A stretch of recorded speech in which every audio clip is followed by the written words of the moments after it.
मन को कष्ट पहुंचाने वाली, मन को तकलीफ पहुंचाने वाली, हृदय को झकझोर देने वाली जो घटना अभी भारत के महाराष्ट्र प्रांत में जो हुई है, उसको लेकर के मैं आपके पास आया हूं, पहुंचा हूं। कुछ समय आपके साथ संवाद करेंगे, आपके साथ चर्चा करेंगे। एक जो गंभीर घटना हुई है,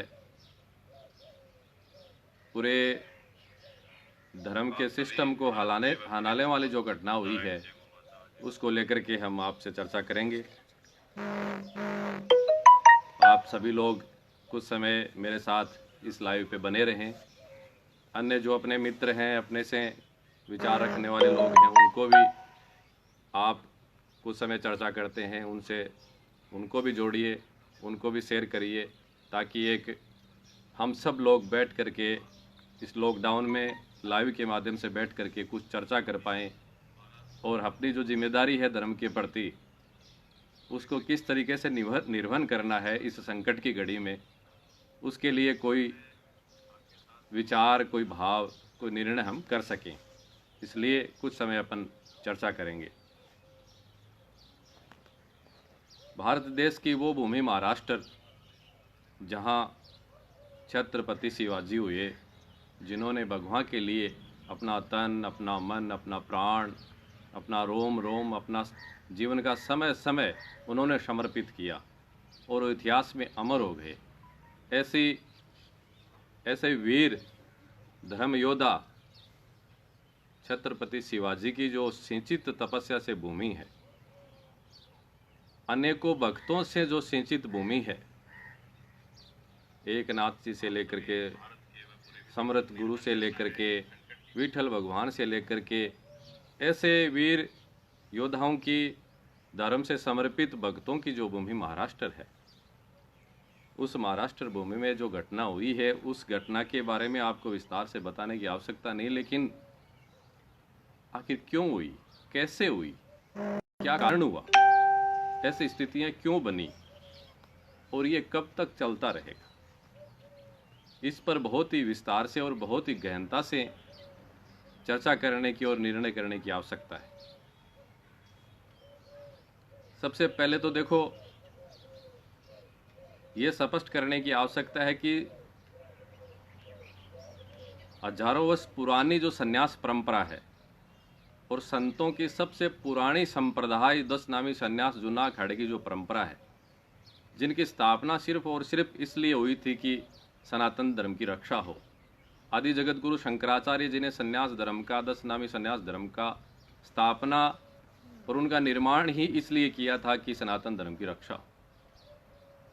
नागा संप्रदाय की फौज ही इसलिए बनाई थी, जो आप कुंभ के समय, साई के समय देखते हैं, उनकी फौज ही इसलिए बनाई कि जब जब भी धर्म की रक्षा के लिए प्राण देने की भी आवश्यकता पड़े, तो सबसे आगे हमारी नागा सेना रहेगी। दो संत जूना अखाड़ा के, 13 मढ़ी के जो संत थे, निर्ममता से उनकी जो हत्या हुई, आपने देखा वीडियो में, उन संतों के प्राण चले गए। आप सब लोगों को शायद इस विषय की जानकारी नहीं है, लेकिन संतों को जब संन्यास दिया जाता है, हमने जब संन्यास लिया था तो उसकी एक प्रक्रिया होती है। संन्यास लेने का अंतिम जो एक प्रक्रिया है, एक क्रियाक्रम है, उसके तहत सन्यासी को जीते जी पिंडदान दिया जाता है। संभवतः ये अपने धर्म संप्रदाय में, सनातन धर्म संप्रदाय में सन्यासियों के लिए ही पहली घटना ऐसी होती है कि वो जीते जी अपना पिंडदान करते हैं। बाकी अपने हिंदू धर्म में, सनातन धर्म में जिस व्यक्ति की मृत्यु हो जाती है, उसके बाद उनके जो वंशज हैं उनका पिंडदान करते हैं, लेकिन सन्यासी अपने जीते जी पिंडदान करता है। इसलिए हम सब सन्यासी, और वो 2 सन्यासी भी जिनकी हत्या हुई है, उनका भी जीते जी पिंडदान किया हुआ था। उनके प्राण चले गए, मरना तो था ही, उसका इतना कोई दुख नहीं है, लेकिन वो 2 संत नहीं थे, वो 2 व्यक्ति नहीं थे, कल्पवृक्ष गिरी व सुरेश गिरी नहीं थे, वो धर्म के प्रहरी थे, धर्म के रक्षक थे। उन दो व्यक्तियों पे हमला नहीं हुआ है। हिंदू धर्म की आन बान शान पे हमला हुआ है। हिंदू धर्म की हत्या हुई है। व्यक्तियों तक कोई हमला होता तो सहन करने वाला, संघर्ष करने वाला विषय हम मान सकते थे, लेकिन वो व्यक्तियों पे नहीं, अस्तित्व पे, स्वाभिमान पे हमला हुआ है। षड्यंत्र के तहत हुआ है।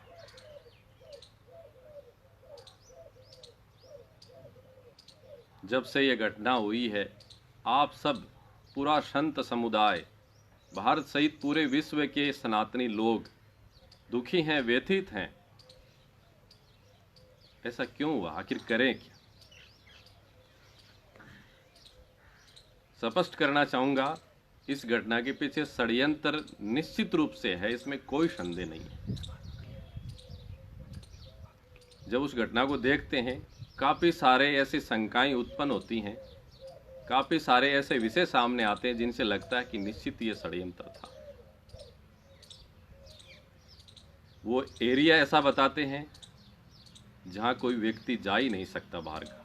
ये बात मैं नहीं बोल रहा, वहाँ के मुख्यमंत्री जी ने खुद ने कही कि वो एरिया ऐसा है कि वहाँ लोग जा ही नहीं सकते। क्या भारत में अभी भी ऐसे कुछ एरिया हैं जहाँ किसी धर्म का व्यक्ति नहीं जा सकता? और वो भी भारत की आर्थिक राजधानी बम्बई के 110 किलोमीटर पास में ऐसा एरिया। आज़ादी के इतने वर्ष बाद भी बहुत गंभीर विषय है। और मुझे तो लगता है कि वो हमला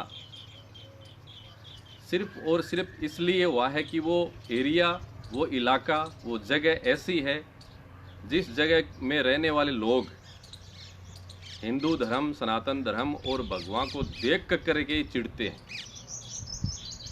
और भगवाधारी दो संत उनके एरिया में, उनके इलाका में कैसे पहुंच गए, ये देख करके उनका खून खोला और उन्होंने उनकी हत्या कर दी। वो वहां नहीं पहुंच सकते और वो पहुंच गए। एक विषय निकल करके आता है कि चोरी की अफवाह से ये हत्या हुई। मैं ये नहीं समझ पा रहा कि ये चोरी की अफवाहें सिर्फ धार्मिक सनातन हिंदुओं के जो संत हैं उन पे क्यों लगता है?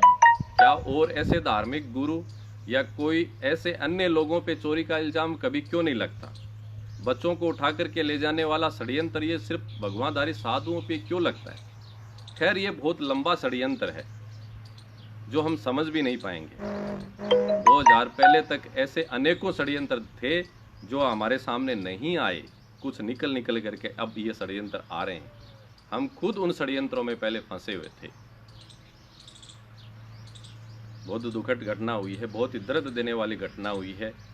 कैसे इस घटना को और इस दर्द को सहन करें, कुछ समझ में नहीं आ रहा।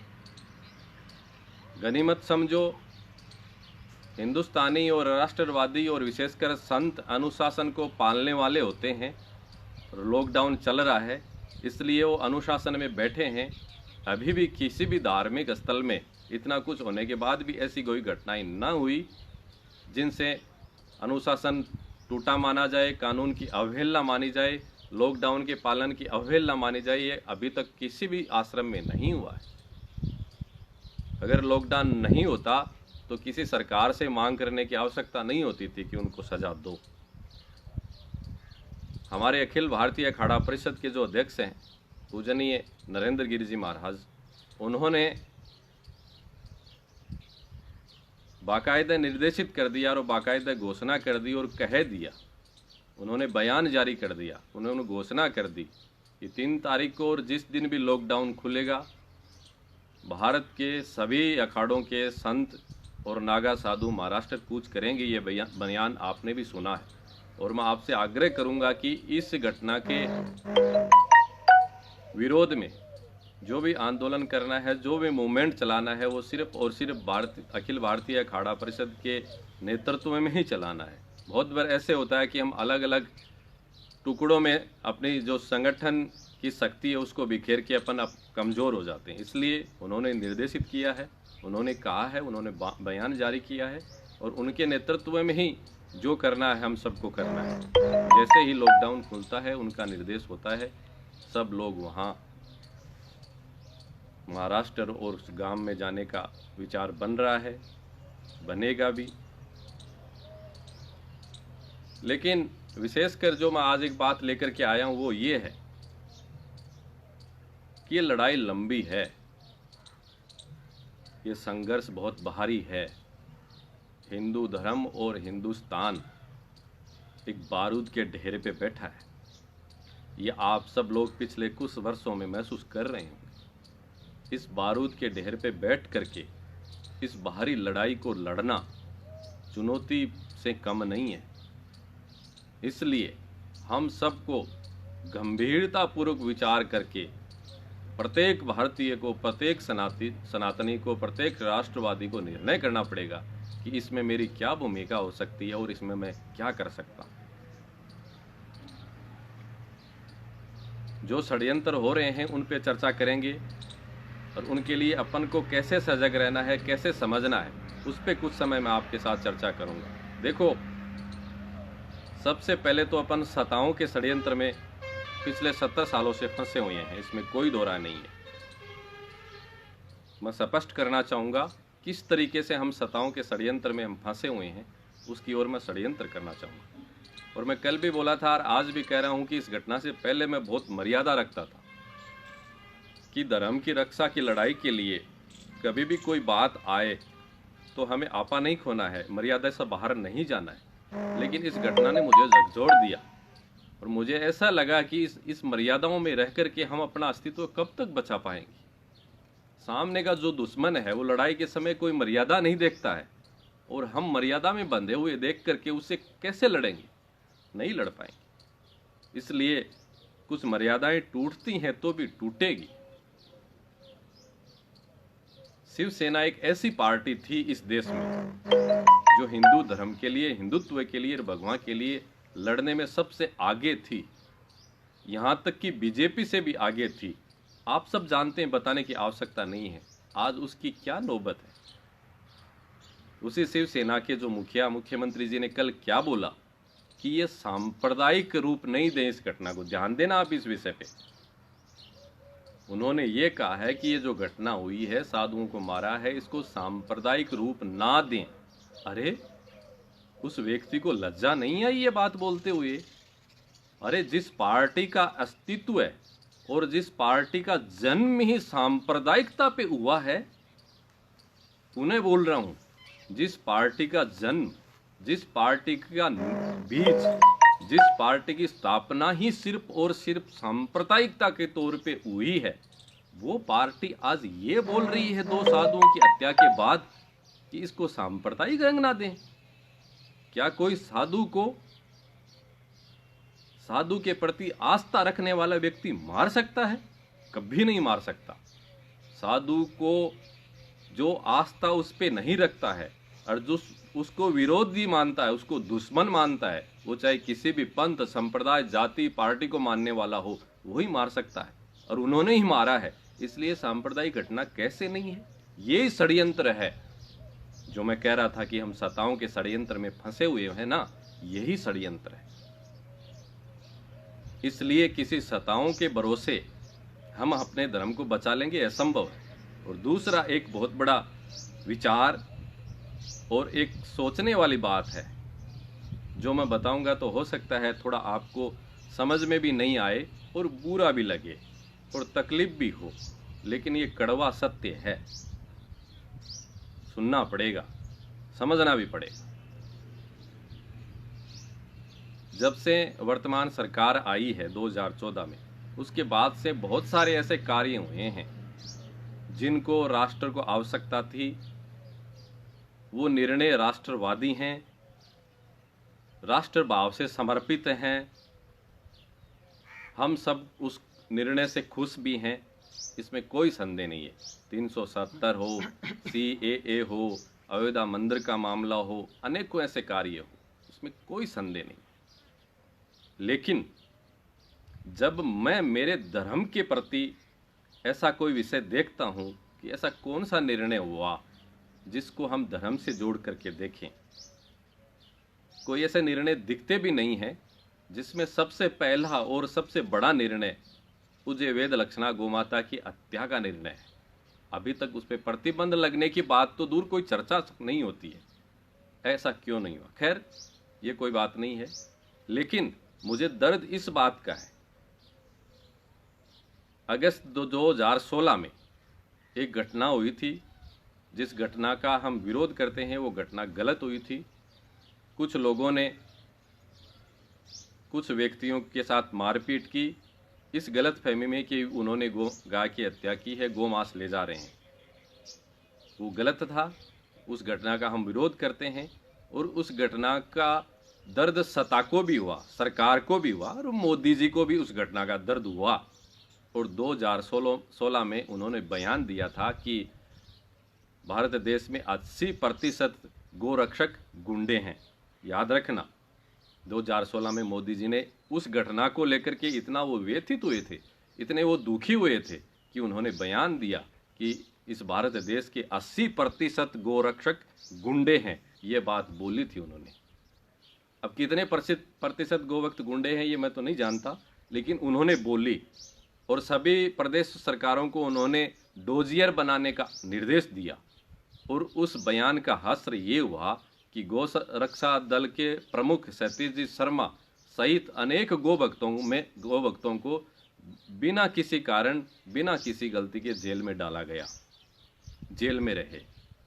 उस घटना का कोई एनालिसिस हम नहीं करेंगे, कितनी वो गलत थी, कितनी वो सही थी, लेकिन मोदी जी को उस घटना से दर्द हुआ और इतना उन्होंने बयान दिया।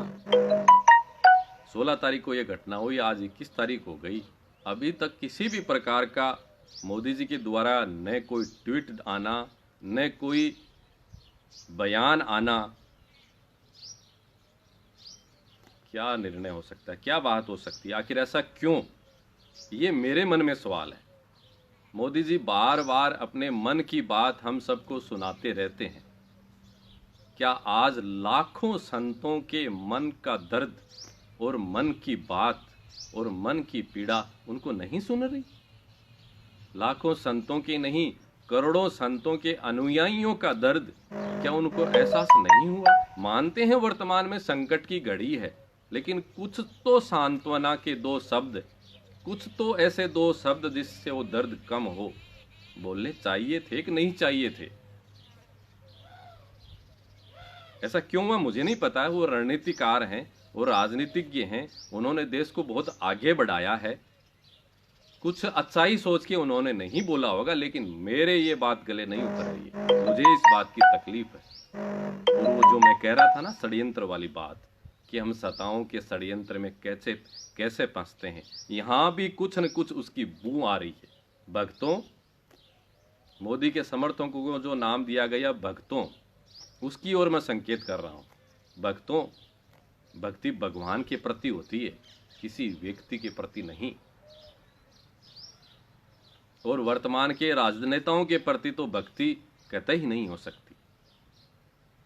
क्यों नहीं हो सकती, समझने का प्रयास करो। हो सकता है मेरी लंबी बात हो, लेकिन समझने की आवश्यकता है। एक व्यक्ति और एक राजनेता के प्रति भक्ति इसलिए नहीं हो सकती कि उस भक्ति का जो भाव है शुद्ध, पवित्र, प्रामाणिक, और दूसरी तरफ जिसके प्रति अपनी भक्ति समर्पित है उसके भाव राजनीति से प्रेरित हैं, कैसे मेल खाएगा? समर्थक हो सकते हैं, भक्त नहीं हो सकते, और भक्त होंगे तो धोखा मिलेगा, ठगे जाएंगे। मुझे लगता है कि यही कारण है कि भक्तों को उन्होंने, जैसे एक तोता होता है जिसको जैसे रटा दिया जाता है वैसे ही वो बोलता है, वैसे ही उन्होंने भक्तों को समझ लिया। इसलिए भक्तों के मन की बात के लिए कुछ किया जाए, कुछ बोला जाए, कुछ निर्णय हो, कुछ एक्शन हो, आवश्यकता नहीं समझते हैं। राजनीति में मैं कमजोर हूं, ऐसे निर्णय में मेरी बुद्धि कमजोर है, लेकिन जो मैंने सोचा, जो मेरे मन में आया, जो मुझे लगा, वो मैं आपको बता रहा हूं। इसलिए बंधो मत। जो राष्ट्र की बात करेगा, जो हिंदू धर्म की बात करेगा, वो ही इस देश पे राज करेगा। ये एहसास निरंतर जो राज करने वाला व्यक्ति है उसके मन में होनी चाहिए। जो देश धर्म की बात करेगा, जो हिंदू धर्म की बात करेगा, वही इस देश पे राज करेगा। ये भाव, ये गूंज उस राज करने वाले व्यक्ति के कानों में सपने में भी, नींद में भी गूंजनी चाहिए, और वो गूंज नहीं रही है। लग नहीं रहा है कि कोई ऑप्शन है, लग नहीं रहा है।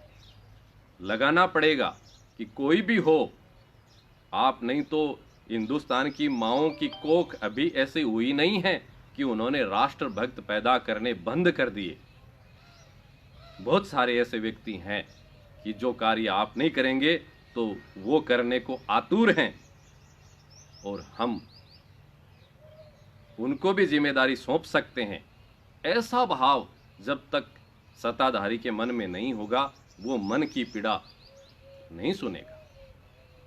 इसलिए जो मैं बात ये कह रहा हूँ सत्ता के षड्यंत्रों में फंसने वाली, वो ये षड्यंत्रों में, हो सकता है ये मेरी बात बहुत से लोगों को बुरी लगे, लेकिन मुझे भी बुरी लग रही है कि आखिर उनको दर्द क्यों नहीं हुआ।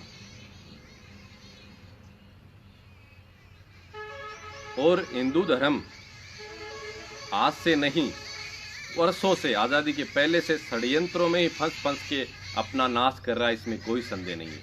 हिंदू धर्म की आइडियोलॉजी ऐसी है, हिंदू धर्म का विचार ऐसा है कि वो षड्यंत्रकारी नहीं होते हैं, वो साजिश करता नहीं होते हैं, ऐसा भाव उनके मन में स्थापित नहीं होता है। इसलिए उस षड्यंत्र को, साजिश को समझ नहीं पाते हैं।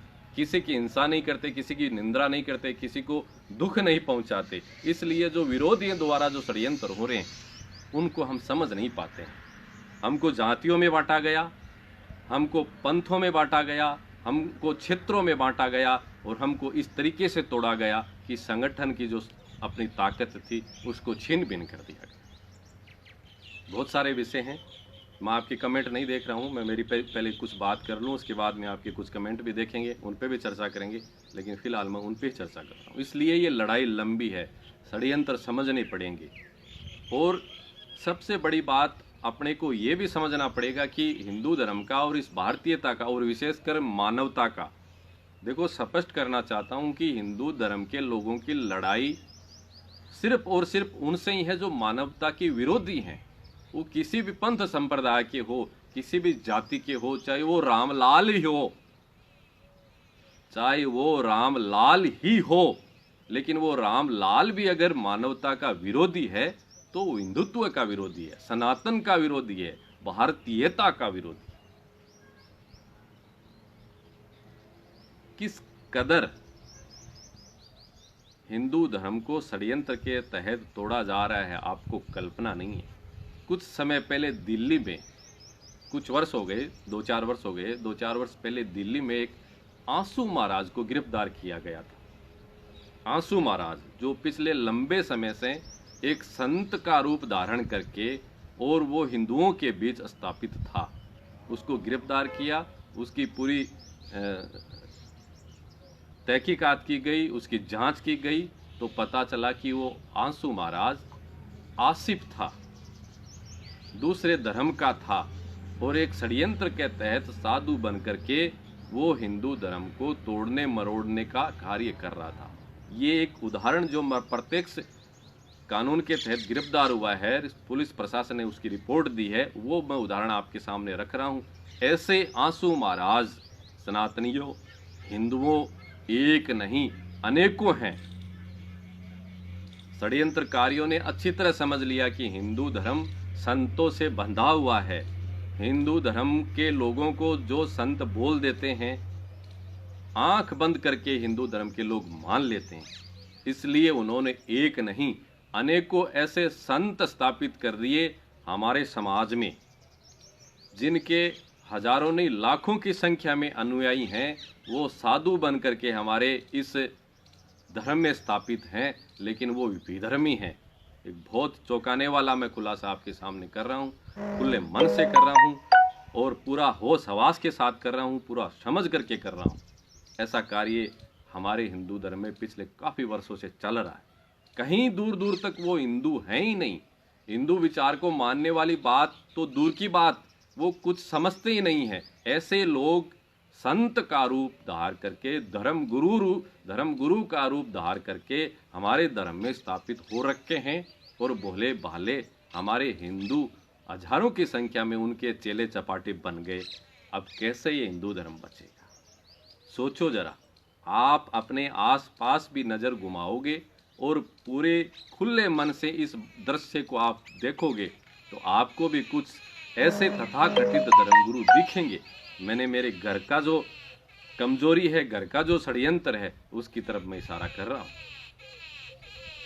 अब ऐसे घर में जो दुश्मन बैठे हैं, विरोधियों के द्वारा षड्यंत्र के तहत बैठाए गए हैं और उनको पूरा सपोर्ट है, विरोधियों का, सत्ताधारियों का भी पूरा महिमा मंडित करके वो स्थापित करते हैं। कैसे हम अपने धर्म को बचाएंगे? ये षड्यंत्र हम सबको समझने पड़ेंगे। ऐसे संत, ऐसे धर्मगुरु, तथाकथित गुरु स्थापित हो गए हमारे धर्म में और हमने उनको गुरु मान लिया, जो धर्म को बनाने में नहीं तोड़ने में लगे हुए हैं। कैसे बचाएंगे? दूसरा, ऐसे भी संत हैं जो संत हैं लेकिन उनको सिर्फ इतना ही पता है कि मैं संत सिर्फ इसलिए बना हूं कि मैं मठ में बैठा रहूं, मंदिर में बैठा रहूं, आश्रम में बैठा रहूं, चेले लोग आते रहें, मुझे दक्षिणा देते रहें और मैं ऐसो आरामी करता रहूं और धर्म को कहीं भी कोई हानि हो रही है मुझे उससे कोई मतलब नहीं है। मुझे तो लोगों को बेटे देने हैं, मुझे तो लोगों को संकट हरना है, मुझे तो लोगों की तकलीफ दूर करनी है, मुझे तो लोगों को झाड़ा लगाना है, मुझे तो लोगों को उल्लू बनाना। रे मूर्खों, आगे वाली बात मेरे मन में जो आ रही है वो नहीं बोलूं तो ही ठीक है। लाखों की संख्या में हिंदू साधुओं की फौज इस देश में है और फिर भी इस हिंदू धर्म की तरफ कोई गलत नजर उठा ले। आखिर क्यों? आखिर क्यों? इसीलिए सिर्फ भगवा पहन करके वो बैठे हैं, उनके मन में दर्द नहीं है, उनके मन में पीड़ा नहीं है। नहीं तो लॉकडाउन क्या, लॉकडाउन की 10 गुनी भी ज्यादा स्थिति भी हो तो कोई ऐसा कर सकता है? लेकिन उनको पता है कि ये सिर्फ और सिर्फ भगवा पहन के माल मलिदा खाने के लिए, खुद के जीवन को ऐश्वर्य में जीने के लिए, हिंदू धर्म की आस्था का गलत फायदा उठाने के लिए साधु बने हैं। इनको कोई धर्म की दर्द से पीड़ा नहीं है।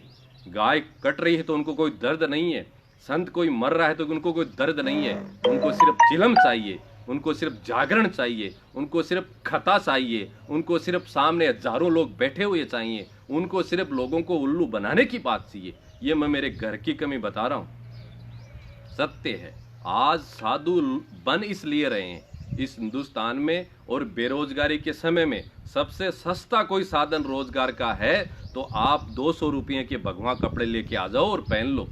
आप रोजगार नहीं मिल जाएगा, आपको इज्जत के साथ रोजगार मिल जाएगा। ऐसे साधुओं से अपन अपेक्षा रख के कि देश को बचा पाएंगे। और बोले बाले आप सब लोग जो हिंदू हैं, साधुओं के प्रति आस्था रखते हैं, आप भी उनको बढ़ावा देते हो। आपको भी ये पता नहीं है कि कौन सत्य को जीने वाला साधु है और कौन अंधविश्वास फैला रहा है। उन ढोंगी साधुओं का पर्दाफाश करने की जिम्मेदारी सनातनियों, हिंदुओं आप पर है। साधु बनता है हिंदू धर्म की रक्षा के लिए, और कोई भी मठ में बैठा हुआ साधु अगर हिंदू धर्म की रक्षा नहीं कर रहा है, वो आपकी चौकीदारी नहीं कर रहा है, इस सनातन की, इस देश की चौकीदारी नहीं कर रहा है, गोमाता की सेवा नहीं कर रहा है, गोमाता की रक्षा का कार्य नहीं कर रहा है, आप जाकर के उसको चेताएं।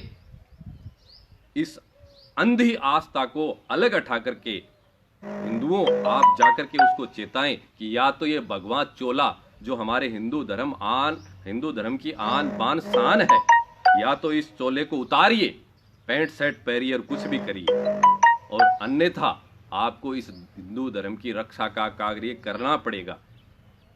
कान में फूंक मार करके आप गुरु बन रहे हो, ये स्वीकार नहीं है। ये मेरे घर के षड्यंत्र की बात बता रहा हूँ, सत्ता के षड्यंत्र की बात मैंने बताई है, विरोधियों के षड्यंत्र की मैंने बात बताई है। दर्द बहुत है, लंबा संघर्ष है। मैं ये भी कहूँगा कि आप इस भरोसे में मत रहना कि उन 2 साधुओं की हत्या कर दी है और उन हत्यारों को, उन साजिशकर्ताओं को कोई सजा हो जाएगी। कोई सजा नहीं होने वाली। ये वही देश है जिस देश के माननीय प्रधानमंत्री लाल बहादुर जी शास्त्री को षड्यंत्र के तहत मारा गया था और उसकी जांच आज भी चल रही है। ये वही देश है जिस देश के वीर योद्धा देशभक्त, राष्ट्र समर्पित और नेताओं की परिभाषा को रोम रोम में जीने वाले नेताजी सुभाष चंद्र बोस को षड्यंत्र के तहत मारा गया और आज तक पता नहीं चला। जांच चल ही रही है। अनेकों ऐसे जांचें हैं जो चलती रहते रहो। तो दो साधु थे, उनका क्या अस्तित्व था? वो क्या वीआईपी थे? क्या कोई बहुत बड़े घराने के थे? नहीं, उनकी जांच का कुछ नहीं होने वाला है। बड़े बड़े दिग्गजों की जांच का कुछ नहीं हुआ, उनकी जांच का क्या होगा? इस देश में कोई कानून है ही नहीं। मैं कह रहा हूं, फांसी की बात तो दूर, उनको एक जरा सी जो हत्या की सजा होती है वो भी नहीं मिलेगी। मैं मांग करता हूं, मैं चाहता हूं फास्ट ट्रैक कोर्ट बने, 1 महीने के अंदर अंदर सुनवाई हो करके उनको फांसी की सजा मिले जिन्होंने उन साधुओं को मारा है। मैं चाहता हूं, मांग करता हूं, बार बार किया, अब भी कर रहा हूं, आप सब भी करो मांग कि उनको फांसी की सजा हो। लेकिन इस देश का सिस्टम, इस देश के कानून का सिस्टम हम देख रहे हैं कितना लच्चर है और कितना धोखेबाज है और कितनी गलियां निकालने वाला है। अरे हम तो फतेहपुर में रहने वाले हैं, याद करो, इसी फतेहपुर के एसआई थानेदार ओम प्रकाश जी थे। ऑन ड्यूटी उनका मर्डर हुआ था, ऑन ड्यूटी उनका मर्डर हुआ था। जो मर्डर करने वाले थे वो बरी आए, कोर्ट से बरी, अपने आप मरे क्या वो? ऐसी एक नहीं, अनेकों में बातों आते हैं, आपको बता सकता हूँ। कुछ नहीं होने वाला इस देश में, कानून ही ऐसा है। वो तो संत हैं, कौन उनकी पैरवी करेगा? कौन उनके पीछे पड़े रहेगा? इसलिए कुछ हो जाएगा वो तो मैं रखता ही नहीं, क्योंकि ऐसा मैं भाव रखूंगा और वो होने वाला नहीं है, फिर दर्द होगा। क्या कर सकते हैं? दुख ही व्यक्त कर सकते हैं। लेकिन अब विषय ये आता है कि हम सबको करना क्या है, हम सब करें क्या। कुछ बातें मैंने बताई है, इससे आप कुछ निर्णय कर सकते हैं। लेकिन सबसे पहले तो मुझे ऐसा लग रहा है कि आप जो सोशल मीडिया पे एक्टिव रहने वाले लोग हैं, सोशल मीडिया के माध्यम से महाराष्ट्र सरकार और केंद्र सरकार को विभिन्न माध्यमों से आप ये विषय पहुंचाएं। साधुओं की हत्या हुई, जिन्होंने की है उनको सजा मिले और ये षड्यंत्र जो बार बार होते हैं उनका पर्दाफाश हो।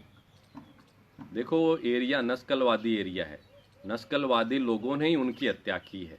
अब नस्लवादी कोई भी हो सकता है, उनकी न कोई जाति होती है, न उनका कोई धर्म होता है। अब उनके नाम कुछ भी हो सकते हैं। वो नक्सलवादी थे। मैं उस एरिया को अच्छी तरह जानता हूं, मुझे पहले से जानकारी है। दुख की बात है। इसलिए जो मैं कह रहा था कि सोशल मीडिया के माध्यम से जो ट्विटर होते हैं, कुछ ऐप बने हुए हैं विभिन्न, आप जानते हैं, मुझे उसकी इतनी जानकारी नहीं है, लेकिन आप बार बार ट्वीट करें, बार बार ये संदेश पहुंचाएं, बार बार केंद्र सरकार और महाराष्ट्र सरकार को ये बना विरोध। लॉकडाउन चल रहा है, इसलिए अपन सड़क पर क्या के कोई विरोध नहीं कर सकते, करना भी नहीं चाहिए। लॉकडाउन की हमें पूर्ण रूप से पालना करनी है, लेकिन हम सोशल मीडिया के माध्यम से केंद्र सरकार और महाराष्ट्र सरकार को अपना पुरजोर बार बार विरोध जताएं और ऐसी स्थिति बनाएं कि मजबूरन उनको कोई निर्णय करना पड़े। षड्यंत्र की बू बहुत आती है।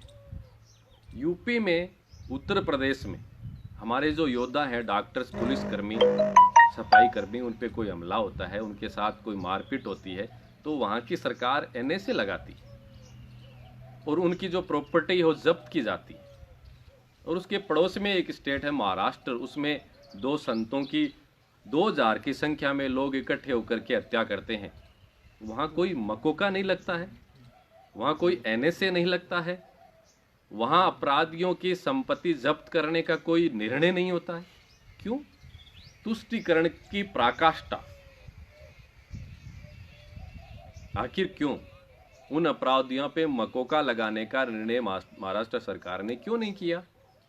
उन अपराधियों पे एनएसए लगाने का निर्णय महाराष्ट्र सरकार ने क्यों नहीं किया? उन अपराधियों की प्रॉपर्टी जब्त करने का निर्णय महाराष्ट्र सरकार ने क्यों नहीं किया? और मुझे तो ऐसा लगता है कि उन संतों को पुलिस वालों ने उन उपद्रवियों को सौंपा है। आप उस वीडियो को अगर गहनता से देखेंगे तो मुझे तो ऐसा लग रहा है कि वो एक वन विभाग की जो चौकी थी, उस चौकी से उस संत को निकाल रहे हैं। हमारे जो वयोवृद्ध 70 वर्ष के कल्पवृक्ष गिरिजी हैं, दुख होता है, आंसू आते हैं देख करके उस दृश्य। निकाल रहे हैं। अरे आपको पता है कि बाहर भीड़ है, इतनी वो राक्षसी रूप धारण करके बैठी है, वो कुछ भी कर सकती है। आपने उनको उस कमरे से क्यों निकाला? और वो दृश्य देख करके मैं अभी तक मन से उसको हटा नहीं रहा। वो हमारे कल्प वृक्ष गिरी जी 2 बार उस सिपाही की तरफ जाते हैं अपने बचाने की तरफ, इस विश्वास के साथ कि ये रक्षा हमारी खाकी करेगी, लेकिन वो खाकी उस साधु को 2 बार छिटक करके भीड़ को सौंप के खुद को बचा करके चले जाती। वो दृश्य दुख देने वाला है। पुलिसकर्मी वर्तमान में अपने पूरे देश में एक प्रहरी रक्षक बन के खड़े हैं। उनकी जितनी प्रशंसा करूं उतनी कम है, लेकिन ये खाकी भी हमारे सत्ताधारियों के षड्यंत्रों में फंसी रहती है। साहब सब जानते हैं, इस खाकी को तो वो ही कानून मानना पड़ता है जो उनके आका, उनके सत्ताधारी बोलते हैं। ये आप सब जानते हैं। इसलिए अनेकों षड्यंत्र हैं, षड्यंत्र निश्चित हुआ है, इसमें कोई दो राय नहीं। लेकिन हमें इन षड्यंत्रों से बचना पड़ेगा। हम जातिवाद में बढ़े हुए हैं, उनसे बचना पड़ेगा। और एक बात और बोलूँ मैं, 2014 के बाद जब से राष्ट्र विरोधी, हिंदू विरोधी और मानवता विरोधी को ऐसे लगा है कि ये हिंदू एक हो गए हैं और एक होकर के इन्होंने अपने विचारों की सत्ता प्राप्त कर ली है और अपने पास अब इतना मत है नहीं कि उस मत से हम अपनी सरकार वापस ला सकते हैं। उसके बाद में इन्होंने सबसे बड़ा षड्यंत्र इन्होंने प्रारंभ किया है, हमारे जो दलित भाई हैं उनको तोड़ने का। बहुत भारी षड्यंत्र है। मैंने बहुत कम ये बात सार्वजनिक बोली है, लेकिन आप सब जानते हैं, जो हमारे अंग हैं, हमारे प्राण हैं, हिंदुत्व का अस्तित्व ही हमारे उन भाइयों के बिना है ही नहीं।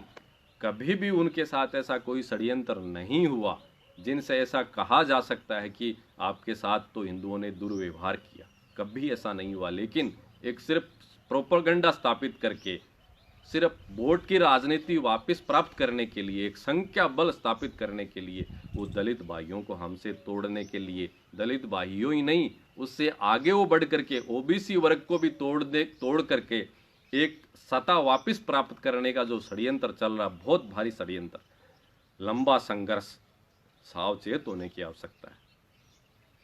हमारे दलित भाई हमारे हिंदुओं से कोई अलग नहीं है, हमारा अस्तित्व उनके बिना है ही नहीं। कभी उनके साथ कोई षड्यंत्र नहीं हुआ। इसलिए उस षड्यंत्र को भी हम सबको, राष्ट्रवादियों को समझने की आवश्यकता है। और जो वो षड्यंत्र कर रहे हैं, उनको तोड़ रहे हैं सत्ता के लालच में षड्यंत्र के तहत, उसको समझना है। वो मैं तो देखो इससे और आगे बढ़ करके एक बात कहता हूँ, कोई व्यक्ति किसी को भी वोट दे, किसी भी पार्टी में रहे, लेकिन जब बात हिंदुत्व की आए तो हिंदुत्व के साथ रहे। ये हम चाहते हैं, ये हम चाहते हैं, षड्यंत्र में नहीं आए। बहुत से व्यक्ति जो स्वार्थ में डूबे हुए हैं, उनको सिर्फ सत्ता चाहिए। मुझे दुख होता है ऐसे लोगों का नाम भी लूँ मैं, 2-4 का मेरे मन में आ रही है, नहीं लूँगा। इतने हम राजनीति षड्यंत्र में और खुद के स्वार्थों में गिर जाते हैं कि धर्म के साथ कुछ भी हो रहा है और हम षड्यंत्र में आकर के, खैर इस घटना के विरोध में जो आंदोलन की रणनीति बना रहे हैं हमारे अखाड़ा परिषद के, वहाँ से जैसे निर्देश आएंगे वो हमें कार्य करना ही है। लेकिन ये षड्यंत्र की जो नीतियाँ चल रही हैं उनसे हमें बचना है। आप सजग हो और आप समर्पित हिंदू बनो, और आपके आसपास में कोई भी ऐसा षड्यंत्र चल रहा है उसको आप समझ करके उसके प्रहरी बनो। और मेरा ये बहाव विचार है, उन 2 संतों का जो बलिदान हुआ है वो व्यर्थ नहीं जाए। धीरे कोई कमेंट वगैरह आ रहा है तो मैं दे दी। 2 संतों का जो बलिदान हुआ धर्म की रक्षा के लिए, उनका बलिदान व्यर्थ नहीं जाना चाहिए। प्रत्येक हिंदू के मन में ज्वाला जागृत हो, प्रत्येक हिंदू के मन में उन भगवाधारियों की हत्या देख करके मन में ज्वाला जागृत हो और धर्म की रक्षा के लिए समर्पित हो। ये भगवान मिटने वाला नहीं है। भगवान देख करके जिनको तकलीफ होती है, जिनकी आंखें तिलमिला जाती हैं, उनको मैं कहना चाहता हूँ ये भगवान खत्म होने वाला नहीं है। सृष्टि खत्म हो जाएगी तब भी भगवान खत्म नहीं होगा, क्योंकि जब सूर्य उदय होता है भगवान किरणों के साथ ही उदय होता है, और सूर्य जब अस्त होता है भगवान किरणों के साथ ही अस्त होता है। और हमारे यज्ञ कुंड की ज्वालाएं जब उठती हैं तो भगवान रंग ही बिखेरते हैं। इसलिए ये भगवां रंग कभी खत्म होने वाला नहीं है।